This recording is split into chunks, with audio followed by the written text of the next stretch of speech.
This is Everything is Personal with Len May. Hey everyone, welcome to Everything is Personal.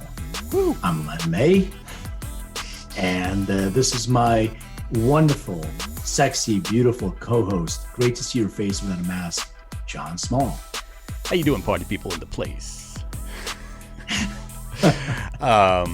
Len, it is wonderful to be here. It is funny to be without a mask, and thank you. I do not seem to have gotten sick, so it was all in vain, probably. Some negative. So yeah. That's a good litmus You're test. Negative, yeah. So that's good. But it is lovely to be back with you. Thank you. And I'm excited about this episode because I'm going to learn something about myself today. Yeah, today you have to be sort of my litmus test too, and I'll tell you why. Because we're going to geek out. Nice. I'm going to go deep into the EndoDNA test. We're going to review your own DNA compatibility with cannabis, and we'll review mine, and we'll see what the differences are. It'll be interesting. I have never shared mine before. Really? People use mine for samples, like when they do a DNA, but I've never used mine because we already have a sample one. So this will be interesting for me to I'm share. excited. I'm to get a little sneak peek into what makes Len tick. This is going to be interesting. Plus, we can understand why I am such a neurotic mess. I'm excited to find that out finally, once and for sure. Thank you, DNA. Thank you, all you Ashkenazi Jews in Russia that have passed this on. I was going to say we're starting to see a pattern. Something we're referring to as the Jew gene. No way. Yeah. Do I want to find out if I have it. Can't disclose that yet. That's, okay. That's something that'll come Maybe up. you can hint at it, like, oh, I'll definitely very hint at interesting. Yeah. If I don't have the Jew When we look gene, at your- I don't know who does. It's the Larry David. Anyway, we all sort of have it. And it's probably why a there's lot of definitely Jewish people relate to each other, because even if you're not religiously Jewish like me, you have a kind of cultural connection or some sort of genetic connection with fellow Jews. It's interesting. Well, happy Jewish New Year, Shana. Yes, Shana Tova. Well, I am clearly not fasting. Should I be fasting? Was that yesterday? I don't remember. I don't think that's the right holiday. Okay, this shows you I'm- just what a good Jew I am. I'm just as Jewish as you, and I'm the Right. tattooed Jew. So. Yeah, you tattooed you. The best way to do this is to log into your portal, and while you're doing that, and share your screen, and then you drive, and I'll explain kind of why we do it this way. What the hell this test is anyway. The idea of the test is I learned over the years that different people really have different experiences with the same type of cannabinoid profile. Yeah. Many people have a different experience. And a lot of it has to do with, you're putting in all kinds of stuff in your body that you don't really know, these strain names and all that stuff. But at the end of the day, it's the profile and how that works with your DNA that turns things on and turns other things off. So that's really why we did that. And looking at your DNA is sort of the beginning of everything. That's how everything starts. Now, can you see my screen right now? You can. Yeah, I can see your screen. Yeah, I see MyDNA Live. So the reason why it's MyDNA Live, our website and our product is EndoDNA, endodna.com. But the reason why we have it MyDNA Live is because that's your secure anonymized portal, and that's HIPAA compliant. And I just want to state this up front, because the other day I was at a Jewish New Year's party with, I think there was only 2 Jewish people. It was all non-Jewish people. I think they just like the fact that you can party and have Shabbat and all everybody that loves stuff. Yep. Yeah. So it was a good time, but they were talking about this, and they said, "Oh, I don't want to give up my DNA. You're going to clone me." I said, brother, let me tell you something. You see this glass you're drinking? If I want to clone you, I will swab this glass and I will take it to my lab and I will clone you. You're not that important, really. So I've never heard the clone thing. That's pretty egotistical. I've heard my privacy, and people worried that like somehow they're going to get arrested for being the California serial killer, the Golden State Killer. I don't know what it is, but people, particularly people that are more susceptible to being arrested, groups of maybe they have people. something to hide. Yeah, maybe. But but certain people who are fearful of the police are worried about putting their DNA out there. I think, what's your response to that? So fingerprints are going to go away. Everybody that gets arrested or anybody that goes into the country, anything that's going to happen, they're going to swab and get their DNA into a database. That's the future. Everybody's going to do everything by DNA. So it helps get a lot of people out of jail that were falsely accused. Also, it helps to be in a database. If you're going to do something that's going to have a DNA mark there, you're going to be found out much quicker than fingerprints. So it's a much more accurate method. There's no avoiding the future. The technology that we have right now. So the FBI already put out the funds to have a desktop sequencer. There's a company that already makes that. It sequences your DNA within 30 to 45 minutes. It's not the same as ours, where it has 700 different genetic markers or SNPs. All you need is a handful of them, and it can be done in a closed machine within 45 minutes or less. So this is going to be instantaneous DNA tests are the future. That's going to be something that people are looking at. But at the end of the day, you also care about your epigenetics. And I'll kind of explain what that is. Your DNA is your genetic predisposition.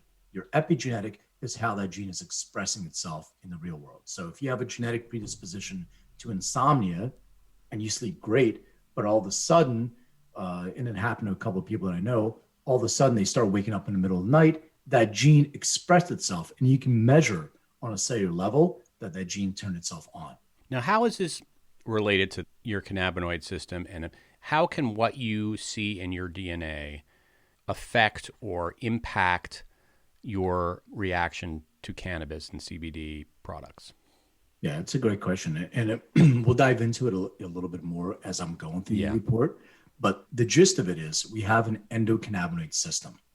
So this system is so interesting because it modulates. Think of it as like your puppet master sitting on top of all the other systems, and it modulates all the other systems that you have. And the reason why it does it this way, it actually, think of it like salmon swimming upstream. It takes signals from all your other systems and it brings it back through your central nervous system, through the synapse, up the neurotransmitter.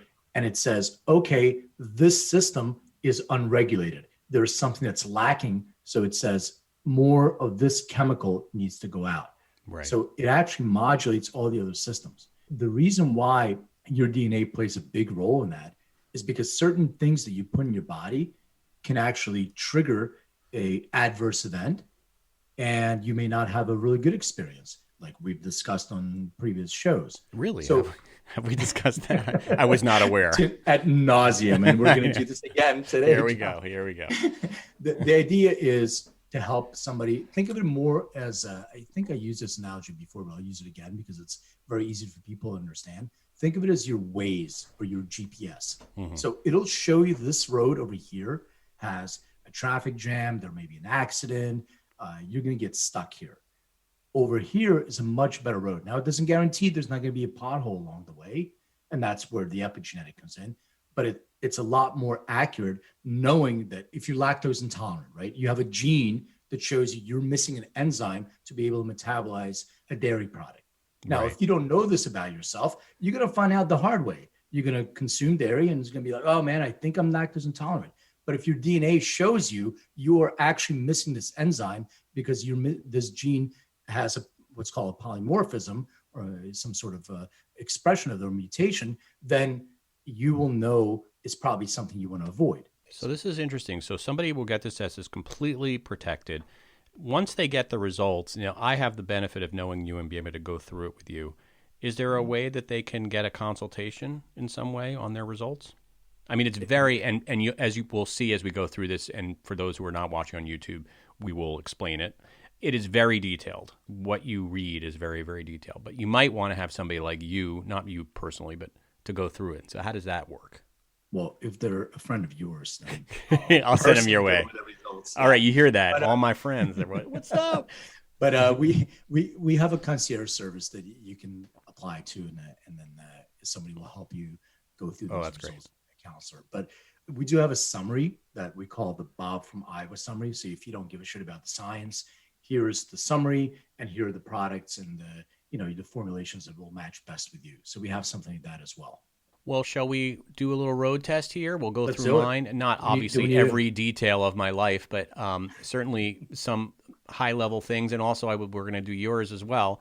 And I think we can all learn a little bit about ourselves just from looking under the hood of our each mutual DNA test. So I am going to share my screen now with you. Do we need a drum roll? Yeah, this is pretty exciting.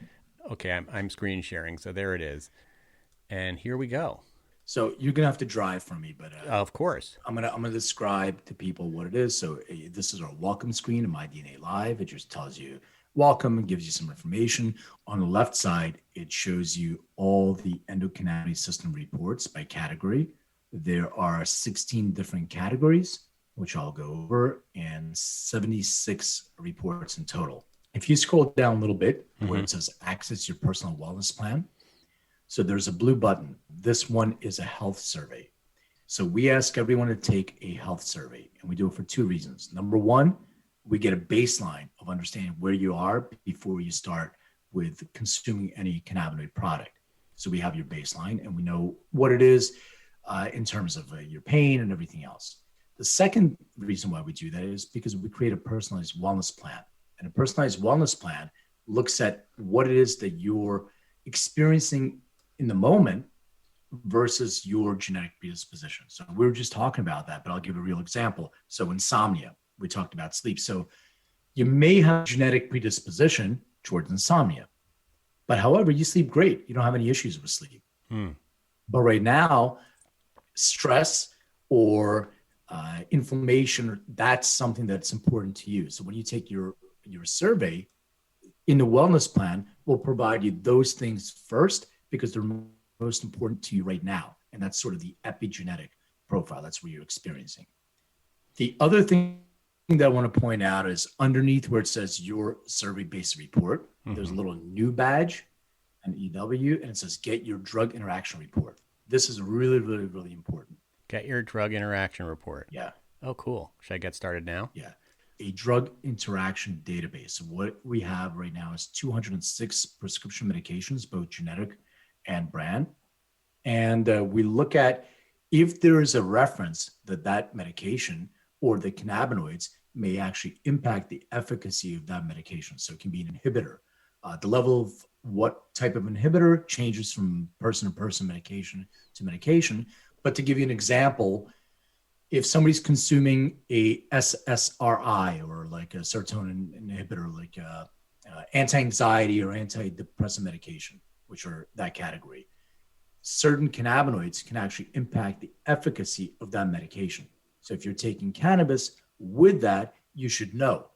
I mean, you can still consume it, but there's a guideline of when to take it and how to take it. Same thing with like blood thinner medication, a whole bunch of different medications. So this is really, really important because people have adverse reactions and they don't realize that it's because they're interacting with their prescription medication. We are also releasing a supplement and nutrient interaction database. We started getting a lot of people during COVID that were asking, what do I take? The vitamin D and zinc and all these other things. And we're like, yeah, I mean, your doctors are prescribing, that's great. And go forward with it. But did you know that there are certain interactions with cannabinoids in those supplements? Well, no. Well, let's go and share that and help as many people that's good have to a know. Positive experience. All right. I have to see if my multivitamin So that's interacts. Yeah, well, we'll show you if you have predispositions to deficiencies as well here. Right. So I always try to suggest that you start with an overview of the summary. So you can scroll up a little bit, hit where it says overview. Okay. Wow, I'm interesting. That's interesting. You're scaring me. I don't know what's interesting. That It's actually much. It's less. No, it's actually disturbing than the opposite. So, yeah, exactly. It definitely is. So, the colors. There's a report. There's a summary, and the colors mean green means that there's no variant detected. So there's no genetic polymorphism or genetic predisposition that's been detected. Yellow means there is a genetic predisposition that's been detected. Schizophrenia. Just one variant. Okay. I wouldn't concern that much with it, but it does lend to psychosis. So there's a gene. I'll explain that one. Mm-hmm. And red means there's multiple genotypes, which gives you even a higher predisposition. So that pink, is that reddish pink? That might just be pink on my reddish pink. Okay. Yeah.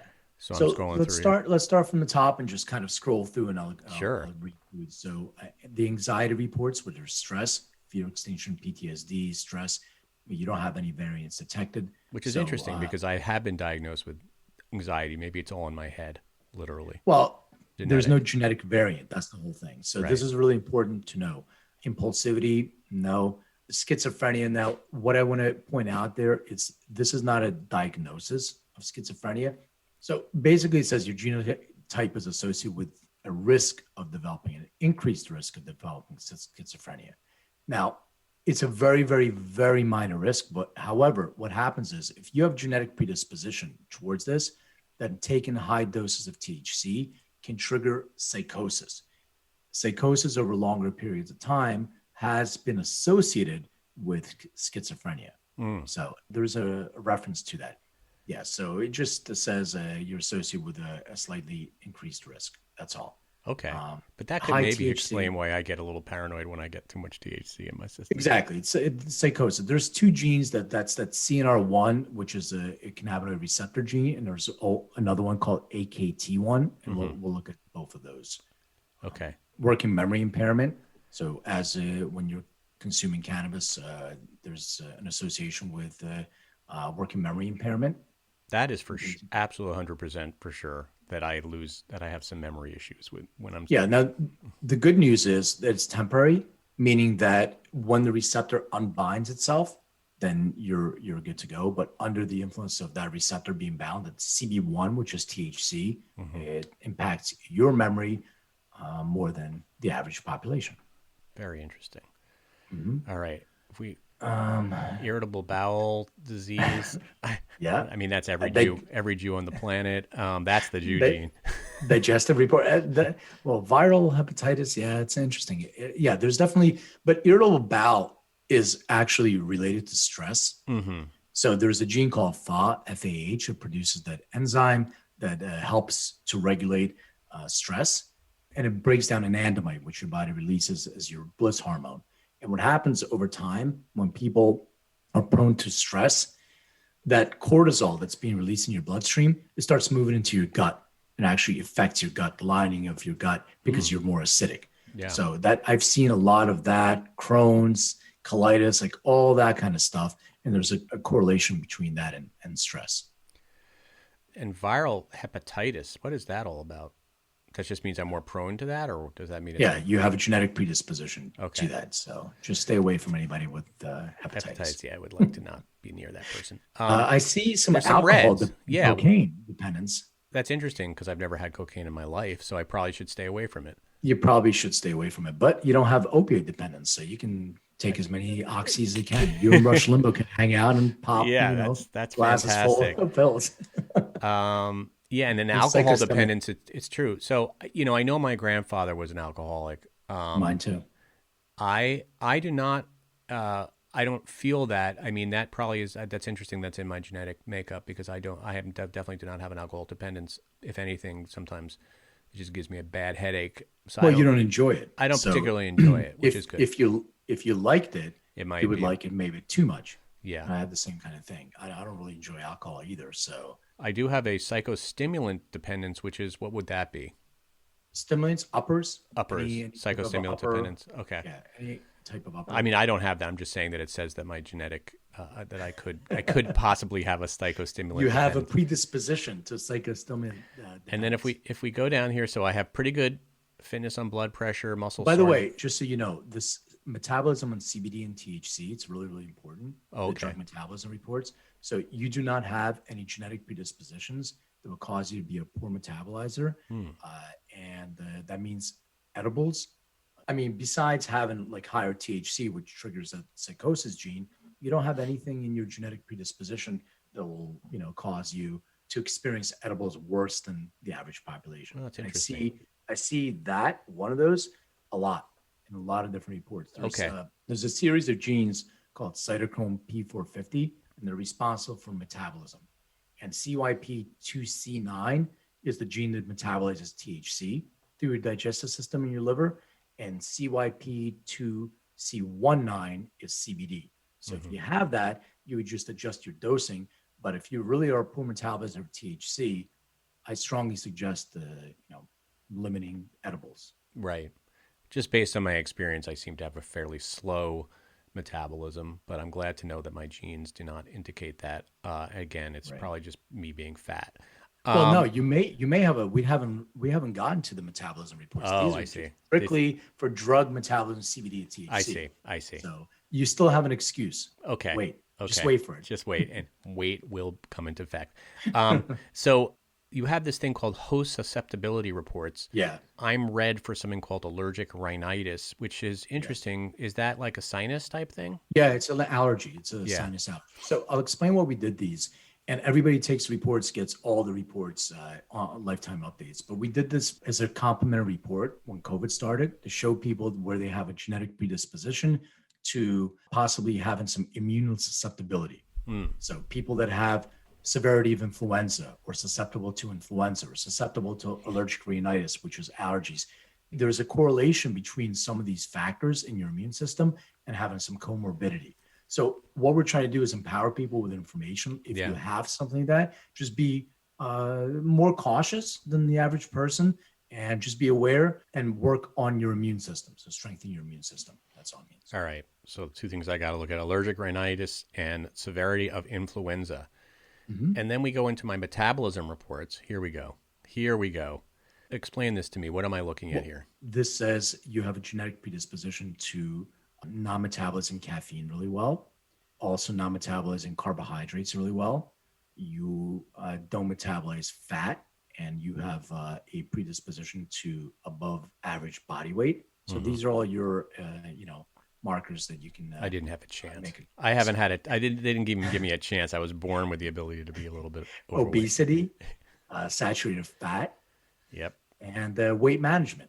I just want to preface this so everybody understands. I had a conversation with a scientist today, and it got into a little bit of an argument because they're a scientist, and I'm a sciencey guy. So they have initials, so they know better. The thing that I said, you're born with certain genetic predispositions that you can't change. Certain ones, like your eye color, your skin color, your height, male pattern baldness and all that stuff. These are things that you're born with. They're in your genetic code. They're encoded in you. And then the other genes that you have, you can control with an on-off switch because you have a genetic predisposition. There's action that you can take in your lifestyle, like putting good things in your body, exercising, supplement, all these different things you can control.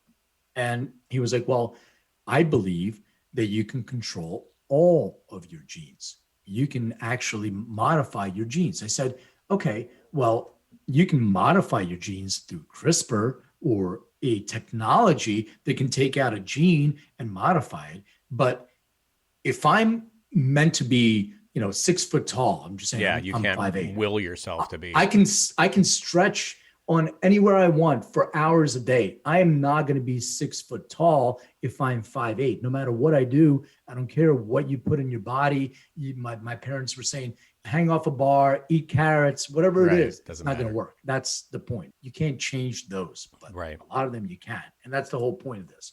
Give you information so you can take better control. How do you know what you can change and what you can't? So all these you can change. Okay. All of them. All of them. Yeah. There's only certain genes that you cannot do anything about, which are those, the ones that I mentioned. Yeah. But a lot of genes you can change through lifestyle.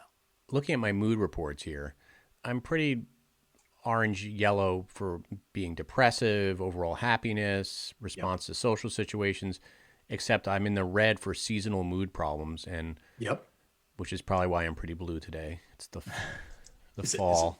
Is it the equinox? Is it the equinox? It's Shana Tova. I don't know. Yeah. I mean, I've never been a depressed person, or at least diagnosed that way, but I certainly can. I know I definitely have a propensity to have mood swings. And then I don't want to go through too much detail here, but in terms of musculoskeletal immune reports, what does that mean? I'm in the red for something called treatment response. Yeah, you respond to treatment worse than the average population. Okay. When we pull up a report, you know what? Let's just for the sake of time. Yeah. Click on one of the mood ones. That's an easy one to explain. By the way, we'll go to the THC side effects. Go to major depressive feelings. Sure. We have a variant detected. Okay. Major depressive feelings. So what it says, you have at least one endocannabinoid system genotype, which is associated with an increased risk of depressive feelings. You should monitor yourself for signs of depressive feelings, particularly if you have experienced early life stress or significant recent stress. Well, I mean, who has not? Who has not? I mean, you live in 2020 and you haven't felt stress. There's something very wrong with you. Yeah, you're medicated. Yeah, exactly. Severely medicated. So I'm going to hit this in a second where it's got the suggestion, but scroll down to the science for a second. Okay. So this tells you how to read the report. We're looking at CNR1 and CNR2. So it says, Jonathan, you may have a higher or may have an elevated risk of developing depressive feelings. So you have your gene, your genotype. There's also a peer-reviewed reference. So everything we say has a scientific reference that you can click and you can go and it's been peer-reviewed. Right. There's also how you compare to other populations. So if you click on that link in the middle where it says, how do you compare to other populations? What it shows you is like general population, then it depends on what your ancestry is. So East Asian population versus American population versus European population. You can see how you can compare to different population groups. Interesting. What is the red is I don't compare. Yeah. So I'm pretty, I compare pretty well European, which makes sense because that's my background is European. Exactly. Eastern European. So, okay. Yeah, you can, on the bottom of this is an FAQ. So the FAQ shows you, different information on how the endocannabinoid system is involved in depression, for instance. So you can see that, but scroll up a little bit. Mm-hmm. So the suggestion says, and this is only if you are one of two things, either you're feeling, you have some depressive feelings, so that gene is being expressed, or you want to avoid the possible expression of that gene because you already have knowledge about that this is possible to turn on. So it gives you a ratio, and because you didn't take the survey, we don't know your experience with THC. So we give you a general ratio of CBD to THC. So start 20-1 all the way to 1-1, which is more balanced. Mm-hmm. And if it's my mom who's never taken THC, she would start with 20-1. Maybe you would start something that's more balanced 1-1. Okay. The second thing is your terpene profile. And this is where your secret sauce comes in. Mm. You have suggestions for limonene and linalool. And if you want to click on the word where it says cognitive, it'll explain why. So just click on the word limonene. There he goes, about limonene. So yeah, so what it says is limonene may reduce stress, anxiety, and depression. And then it has a reference. And if you look at linalool, which is right next to that, Mm-hmm. it says the linalool may lessen the anxiety that's provoked by THC. So we talked about anxiety and all that stuff. And you mentioned that you had some feelings of stress and anxiety when you've consumed cannabis before. You don't have a genetic predisposition to that. But what's happening is if you're taking too much THC with a different terpene profile, it may be affecting you in that way. Your friend is more of a linalool, something that's calming. So even if you don't know what strain you're consuming, your nose knows. It's got this lavender kind of smell. Like a lavendery smell. Okay. Yeah. So if you want to avoid that kind of down feeling, I would avoid anything that smells skunky and diesely. Okay. Sour diesel, not for me. Depends. Names, I don't know. It depends what. Yeah, it depends what the terpene profile is. Yeah, exactly. So I'm looking for stuff with linalool and limonene. Yeah. Okay. The yeah, L's. limonene. Yeah. Okay. But let's go back to your side effects, THC side effects. THC side effects. Oh, so look. you don't have any. I don't have any. No. So you can smoke as much as you want. I would wake up. Excuse me. I'm just going to light up a J right here. Thank you. Go for it. No, I'm good. We should have one of those episodes. And then read the reports. I don't think my genes have talked to my brain recently, because I think it's probably more the freak out. It's not. It's interesting. It's more my brain's reaction to the way I'm feeling than what I'm feeling. I guess that's exactly it. It's your brain's reaction, because when you're flooded with THC, your receptors are flooded. Now you begin telling yourself a story. Yeah. And that story starts perpetuating a story. So there's nothing in your genetic profile that shows a possible adverse event that you're genetically predisposed to. Interesting. But then there are some vitamin reports that shows you have a genetic predisposition to deficiencies in B12 and B6. Okay. Mm-hmm. I usually need vitamin E, which doesn't seem to be on here, but not yet. We're working on that. So any report you want to click, any one of them, doesn't matter which one, just click. I want to go to the wellness plan and the products. So your personalized wellness plan is really your Bob from Iowa summary. It looks at, and when you take the survey, it'll combine those things together, but it looks at every single genetic predisposition where you have an elevated risk. Mm-hmm. It shows you your suggestion for that specific symptomatic condition, what you're feeling, Yep. and what ratio of cannabinoids and terpenes are appropriate for you to take. If you have, depressive feelings, this is your formulation, limonene and linalool. If you have predisposition to the dependence and you have some markers on there, the full spectrum CBD, try not to take too much THC. To boost your immune, this is your formulation for immune. It's got beta caryophyllene and humulene. And then if you scroll all the way down as you're going through these. So okay, cognitive. So these are the different feelings. I'm just trying to understand which one I should follow here. So you see where it says relevant reports major depressive feelings. So if you're feeling depressed, this is your formulation if you don't want to feel depressed. Right. If you have some immunal issues and challenges, this is your formulation to help with the. Wow, 1 to 20 possibly THC. Well, possibly because some of them have pain associated with that. Yep. And you want to increase your THC Yep. to help with the pain while the inflammation is being reduced by the CBD, and beta caryophyllene is actually an anti-inflammatory terpene, and humulene works really well with that as well. Then you have relief, which is for joint pain, etc., and unwind, which is for insomnia. Okay. I don't know if you have any. Yeah, you have bruxism and insomnia genes. What So are that's, bruxism? What is bruxism? It's grinding your teeth.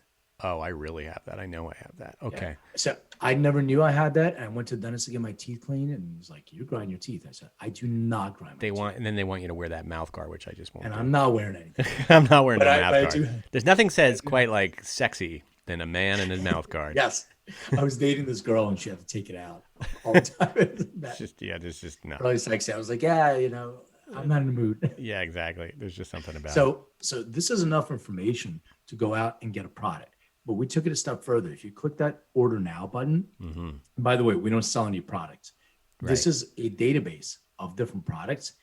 It uses an algorithm to show you what the percentage of match that product has based on their certificate of analysis, their test results, to see how closely that product matches your suggested ratio for a certain indication. So these are for unwind and bruxism. And you can look for, there's flower here, depends on, So it's recommending action. products to me, and these are products that you have relationships with these companies. Suggesting products that, it's not only that we have a relationship, these companies were willing to provide us certificates of analysis. Oh, great. We run the algorithm, match them. And if it's a THC product, you can click on and go to their website and they'll tell you where to buy it. If it's a CBD product, you can buy directly through that manufacturer, and it gives you a percentage of match.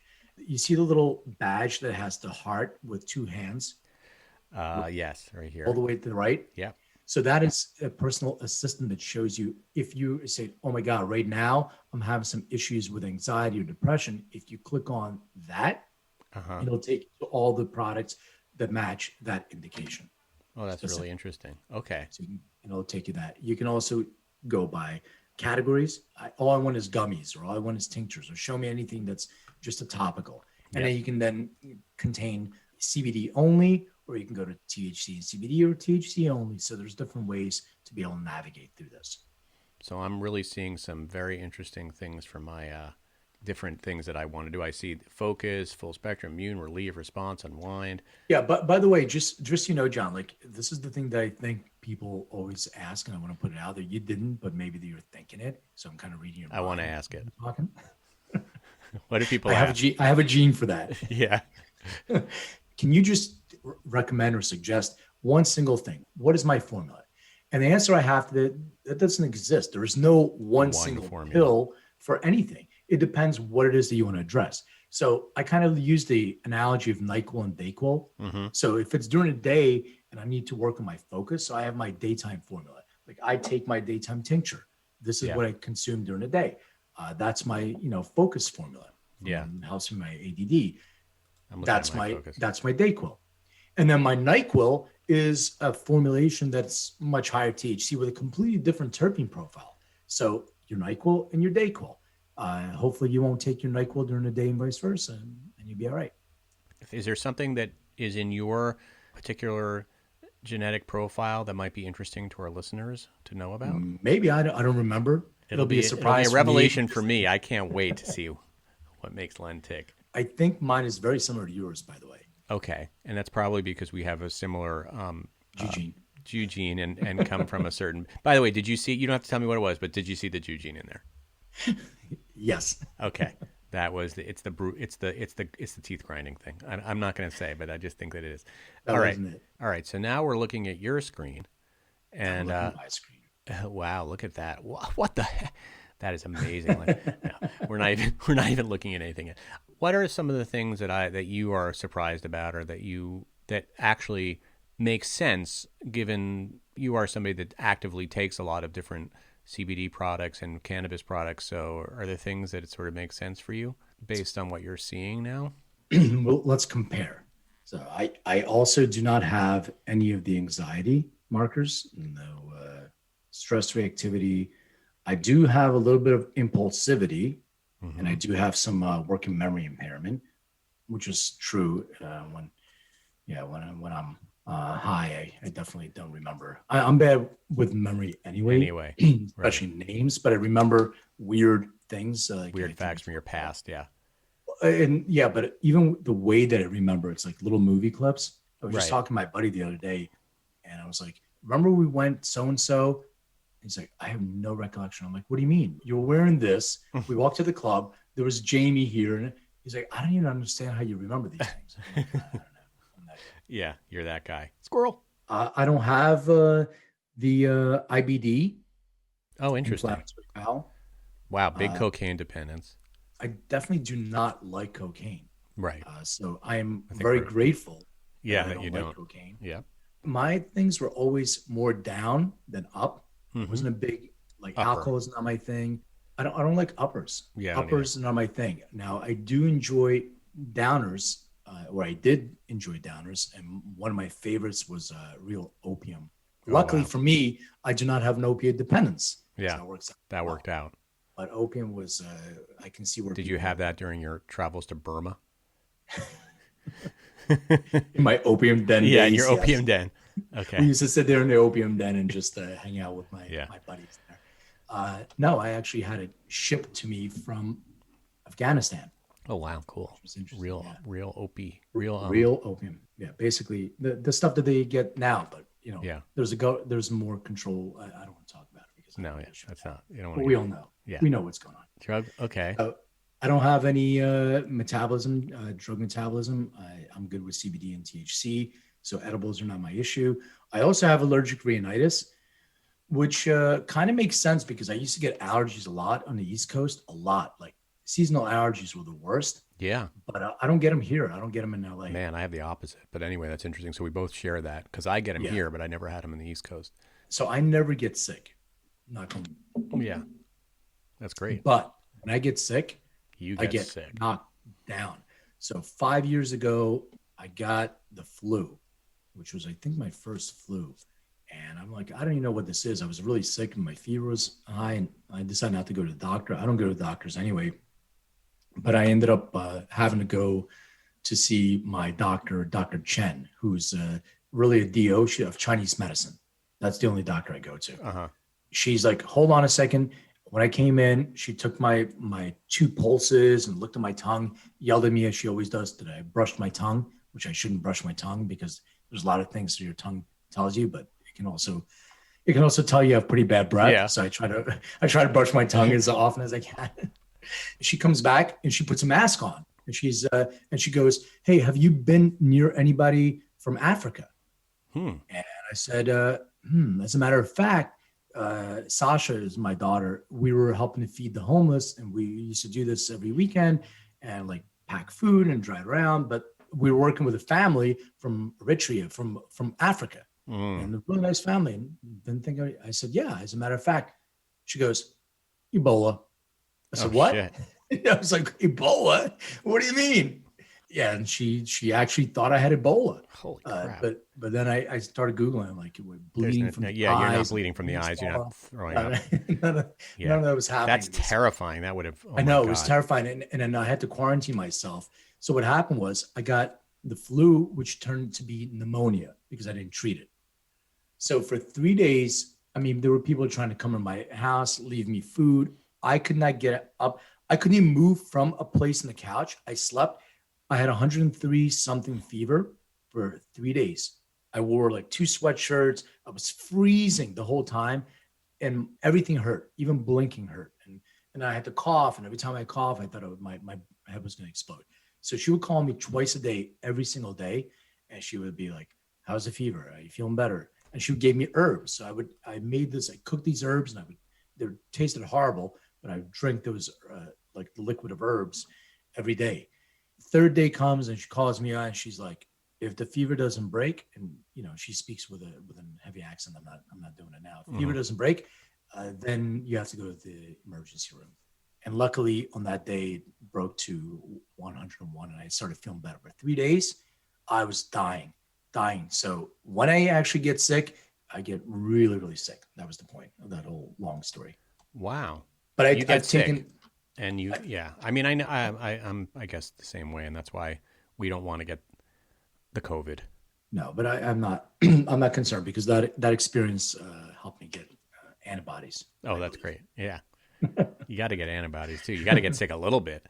All right. Yeah, we do have very similar genetic makeup. My God, maybe we're related. I do not have major depressive feelings, though. Okay. I do have some seasonal. That makes me issues, sad that you don't get depressive feelings. I'm not depressed. I'm not anxious. I just get sad and everything. You do have seasonal mood problems, however. Or I do. That's why I live in LA, so I can avoid all that all the horrible seasonal stuff on the East Coast. It was the worst.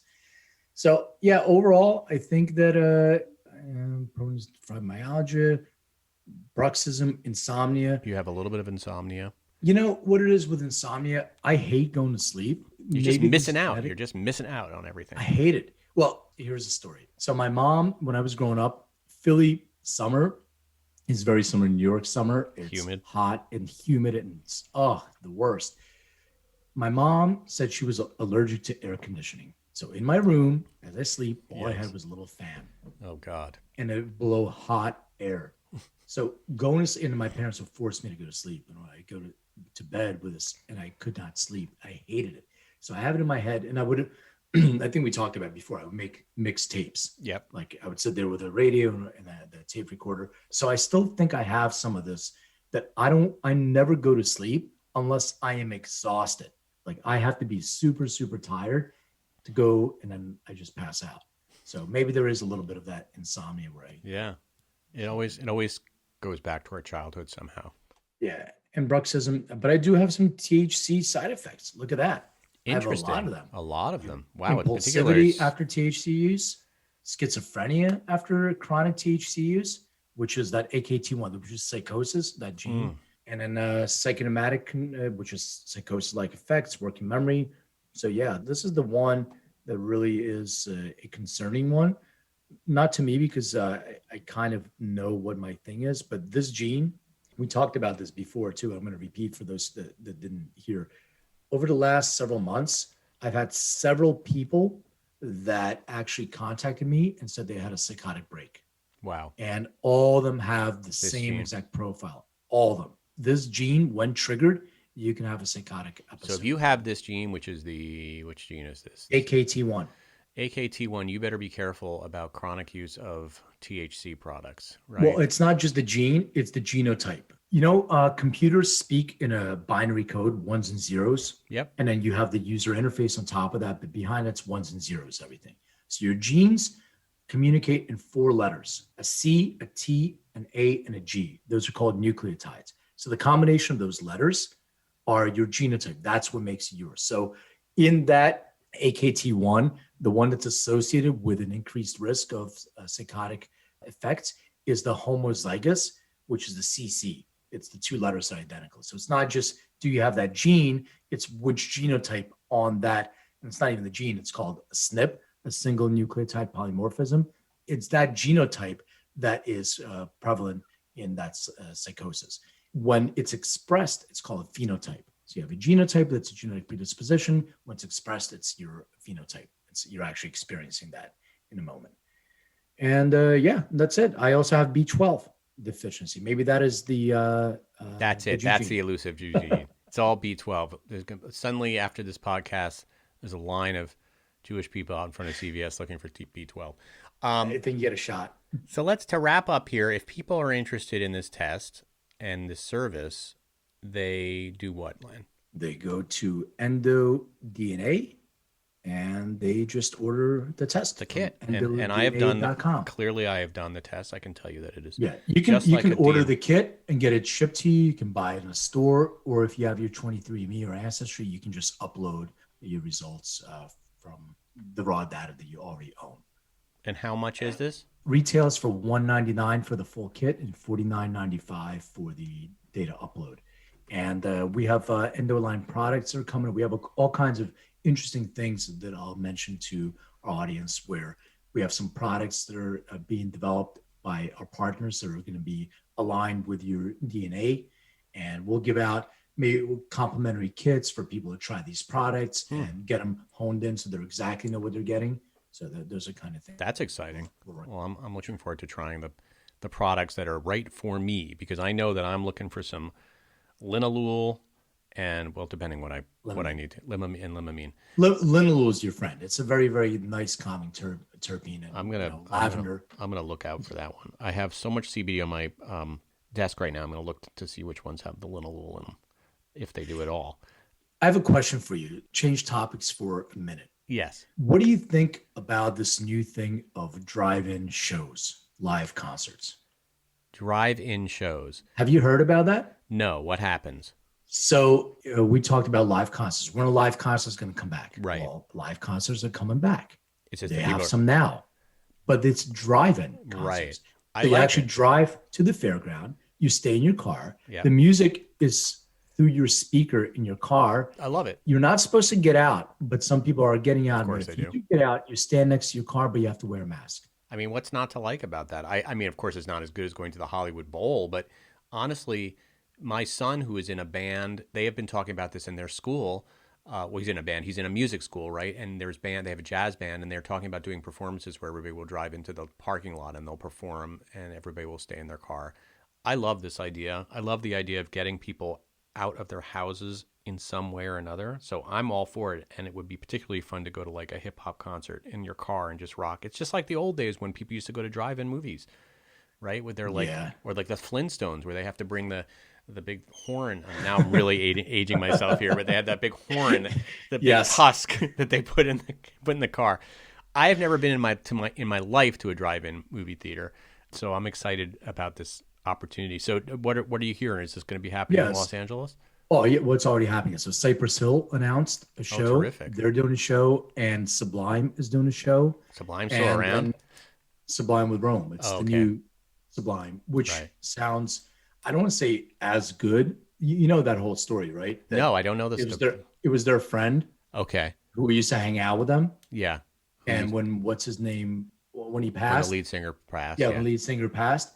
Their friend took over, and he knows all the songs and sings all the songs. And he sounds a lot like that guy? Sounds a lot like him. Yeah, very, very good. Okay. Yeah, I've seen him live a couple of times. It's really, really good. So I recommend it for anybody. That's exciting. I think I have the Sublime gene.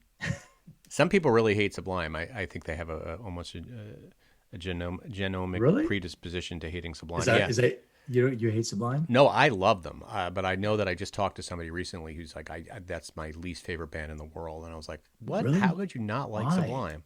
They just They're felt so like much they were fun. like fake reggae, white boy reggae, and they're incredible. I don't Yeah, agree. but I don't think that's. There's nothing wrong with that. And they're. What about No Doubt? I mean, there's so many. Well, I don't think they liked any of that sort of South Orange County's Long Beach, But I love it. It was such a unique time in California history, and that music was coming out of California, and it was really interesting and different. And yeah, like they hate. What's the other great band out of Minneapolis that I went and saw that does Amber is the color of her energy? 311. 311. I love 311. Amazing. I've seen 311 a couple times. Me too. I just saw them with my son a few years ago. Yeah. So I'm into it. I'm all in. I got the Sublime gene. And I'm all in with Cypress Hill, too. It's funny. I like all the pothead bands. I love them. Yeah. Oh, yeah, for sure. So think about it this way. You're in your car. You're going to the fairground. I think it's in Orange County somewhere. But anyway, you're in your car and Cypress Hill.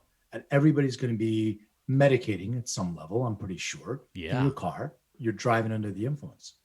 That is... As soon as you pull out. So how are they going to monitor that? Yeah, that's a problem. So Unless you can Uber there. But then you're in a diseased Uber car. Yeah. Uber. They're going to have to figure that Do out. they still have Uber in LA? They were trying to get rid of it. Maybe not Uber, but whatever. Lyft over there. That's interesting. I don't know. I'm just saying that I like the movement, the forward movement of actually trying to get people and go to concerts and shows. I think it's great to get out of the house. Yeah. I just Worried about the alcohol, especially when us with our teenage kids. Yeah, no, I think it's definitely an issue. They'll probably have to have somebody like a cop or some sort of alcohol line. Listen, we got to give up something somewhere. You're either going to make the decision to go out and do something like that and be responsible, or you got to stay home. I don't know. Yeah, People got to make sacrifices. Everybody wants everything. They want to be able to go out. They want to be able to drink. It's like, come on, dude. We're doing the best we can do. Yeah, go out and have fun. I think there's also, what's his name? Sully from Godsmack and Aaron Lewis from Stained. They're doing a show.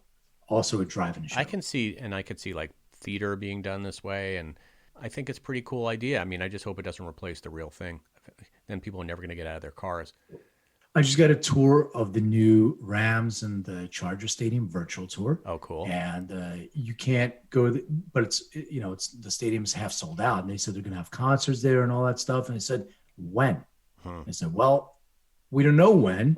We're just happening. Everything is almost sold out. It's happening. And 2021 is when they're going to even think of starting something. Well, I can't tell you how many tickets to shows I have that were not honored. Billie Eilish.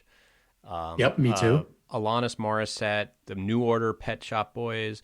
Yeah. Got so many shows got signed coming in 2021. So I'm going to be, my 2021 is going to be concert packed, and they better figure. Did you get this thing refunds, out. by the way? No, everything is just like you're going to wait a year. Yeah, it's like it's as if like life just stopped for a year and we'll just resume next year. Of course, nobody really knows. I have Guns N' Roses tickets too. Oh, that's exciting. Yeah, and it's like I spent a lot on those, but I didn't get a refund. Well, I'm hoping we'll that survive. 2021 is a lot better than 2020. Well, Len, this has been super fascinating and fun, and I feel like I know a lot more about my DNA. Not so happy about some of the things I found out, but I'm going to work on it. And I'm going to find my little CBD right after this conversation. There you go. I got you, brother. All right, man. Until next week. Yes. This is... Thank you. Everything is Personal. Yes, it is. Peace.